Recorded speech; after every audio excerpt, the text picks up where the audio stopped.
بسم اللہ الرحمن الرحیم۔ کربلا کا درس ہے کہ خوف بس خدا کا ہے۔ دربار یزید ملعون میں سر حسین علیہ السلام و دیگر خاندان اہل بیت اور شہیدان کربلا کے سر پیش خدمت ہیں۔ خواتین کو سامنے بٹھا دیا گیا۔ جنگوں کا یہ اصول رہا ہے کہ جیتنے والے ہارنے والوں کے سامان کی تو تقسیم کرتے ہی تھے، مگر ہاتھ آنے والی عورتوں اور بچوں تک کو بانٹ لیا جاتا تھا۔ فاطمہ بنت حضرت علی رضی اللہ عنہ فرماتی ہیں کہ جب ہم یزید کے دربار میں بیٹھی ہوئی تھیں تو ایک سرخ رنگ آدمی یزید کے سامنے جا کھڑا ہوا، کہنے لگا، اے امیر المومنین، اس عورت کو مجھے دے دیجئے۔ اس بدبخت کا اشارہ میری طرف تھا۔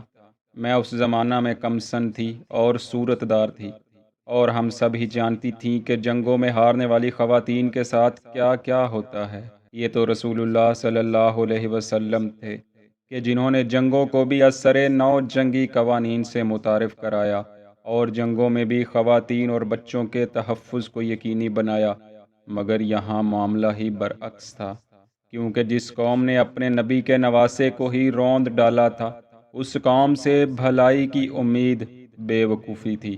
اس آدمی نے جیسے ہی میرا مطالبہ کیا، میرے تن بدن میں تھر تھری پڑ گئی۔ میں ڈر گئی۔ مجھے خیال آیا کہ یہ بات ان کے مذہب میں جائز ہوگی۔ میں فوراً اپنی بڑی بہن جناب سیدہ زینب سلام اللہ علیہا کی طرف لپکی اور آپ کا آنچل پکڑ لیا۔ آپ نے بے خوف با آواز بلند کہا، بکواس کی تو نے، او بےہودہ بدکار، تیری یہ مجال ہے اور نہ ہی یزید کی۔ بڑے دربار میں یہ الفاظ سنے تو یزید غصے میں بھڑک اٹھا، کہنے لگا، واللہ تم نے غلط کہا، مجھے یہ اختیار ہے، میں کرنا چاہوں تو کر سکتا ہوں۔ آپ نے کہا، واللہ ایسا نہیں ہو سکتا، خدا نے یہ اختیار تجھے نہیں دیا۔ ہاں، اگر ہمارے مذہب سے نکل جائے اور ہمارا دین چھوڑ کر دوسرا دین اختیار کر لے تو جو چاہے کر سکتا ہے۔ یزید کے غصے کی انتہا نہ رہی، کہنے لگا، تو مجھ سے یہ گفتگو کرتی ہے؟ دین سے تیرے باپ نکل گئے؟ آپ نے فرمایا، خدا کے اور میرے باپ بھائی کے دین سے اور میرے جد کے دین سے تو نے، تیرے باپ نے، تیرے جد نے ہدایت پائی ہے۔ یزید نے کہا، او دشمن خدا، تو جھوٹ کہہ رہی ہے۔ آپ نے پھر فرمایا، تو اس وقت حاکم ہے، غالب ہے، اسی لیے ناحق سخت زبانی کرتا ہے اور اپنی حکومت سے دبانے کی کوشش کر رہے ہو۔ آپ کے یہ الفاظ سنے تو مجمع دم بخود ہو گیا۔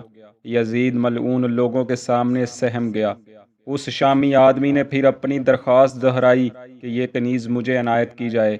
اب کہ یزید جو پہلے ہی ذہنی کشمکش کا شکار ہو چکا تھا، سخت لہجے میں بولا، دور ہو جا یہاں سے، خدا تجھے موت دے۔ جناب فاطمہ بنت حضرت علی رضی اللہ عنہ فرماتی ہیں کہ یہ مصیبت تو ٹل گئی۔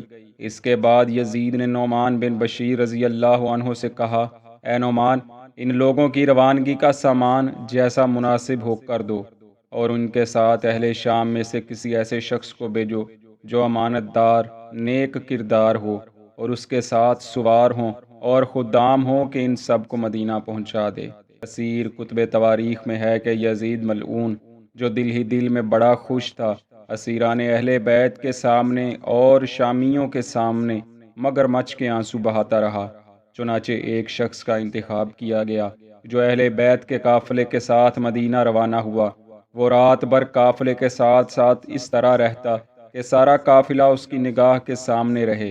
جب یہ لوگ کسی جگہ پڑاؤ کرتے تو یہ اپنے ساتھیوں سمیت قافلے کے گردا گرد پھیل جاتے، جو طریقہ کے پاس بانوں کا ہوتا ہے، اور یہ قافلہ سے اس قدر ہٹ کے پڑاؤ کرتا کہ اگر کوئی شخص وضو کرنے کو یا قضائے حاجت کو جائے تو اسے تنگی نہ ہو۔ الغرض یہ اسیران اہل بیت کو راہ میں راحت پہنچاتا ہوا، ان کی ضرورتوں کا پوچھتا ہوا، ان کے ساتھ مہربانی سے پیش آتا ہوا، مدینہ میں سب کو لے کر داخل ہوا۔ فاطمہ بنت حضرت علی رضی اللہ عنہ فرماتی ہیں کہ میں نے اپنی بڑی بہن جناب سیدہ زینب رضی اللہ عنہا سے کہا، پیاری بہن، یہ مرد شامی ہمارے ساتھ سفر میں بہت خوبیوں سے پیش آیا ہے، اسے کچھ انعام دیجیے۔ آپ نے فرمایا، واللہ میرے پاس اپنے زیور کے سوا کچھ بھی نہیں جو اسے انعام میں دوں۔ فاطمہ نے کہا، اچھا، ہم دونوں اپنا گہنا اسے انعام میں دیں گے۔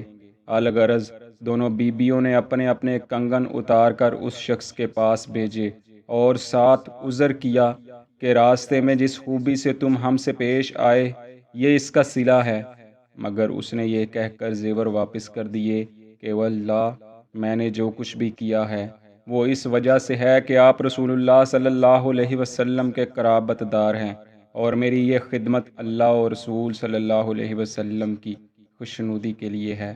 قریب 1 سے 2 ماہ کی بات تھی کہ جب اسی خاندان پر ظلم و بربریت کے پہاڑ توڑے گئے اور انہیں فاطمہ و سیدہ زینب کے لاڈلے بھائیوں سمیت بھانجوں بھتیجوں کے سروں کو نیزوں پر چڑھا کر سرے بازار گھمایا گیا، مگر پھر بھی خاندان اہل بیت کی بیبیاں اپنے جد کی تربیت پر عمل پیرا ہیں۔